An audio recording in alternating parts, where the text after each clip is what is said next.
প্রথমবারের মতো চীনের গুয়াংডং, হংকং ও ম্যাকাও এই তিনটি অঞ্চল যৌথভাবে ১৫তম জাতীয় গেমসের আয়োজন করেছে।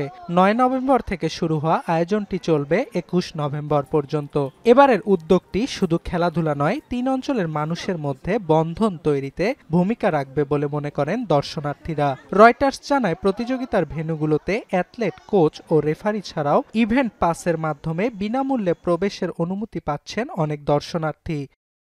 身份证和咱们的工作证就可以免费入园，就是因为孩子喜欢，所以我们今天带他来长隆。এছাড়া দর্শকদের আকৃষ্ট করতে টিকেটের মূল্যে বিশেষ ছাড় দিয়েছে কর্তৃপক্ষ। পাশাপাশি চীন ও হংকংয়ের স্থানীয় সংস্কৃতি এবং খাবারের ঐতিহ্যকে প্রাধান্য দিয়ে চালু আছে travel with the games package. 包括像我们这种武术的一些文化呀，包括像粤菜的一些文化，我们观看乒乓球比赛的。খেলাধুলা ও স্থানীয় সংস্কৃতির প্রসার ছাড়াও অর্থনৈতিক দিক থেকেও গুরুত্বপূর্ণ এবারের আসর। গত আগস্টে শুরু হয়েছিল ইভেন্টের টিকিট বিক্রি।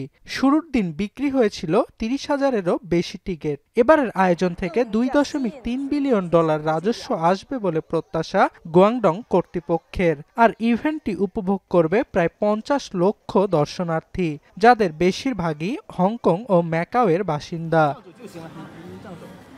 ২০২১ সালে চীনের মন্ত্রিসভা তিনটি অঞ্চল নিয়ে যৌথভাবে জাতীয় গেমস উদযাপনের অনুমতি দেয়। এছাড়া ২০২২ সালে এটির সফল আয়োজনের লক্ষ্যে গঠিত হয় প্রস্তুতি কমিটি।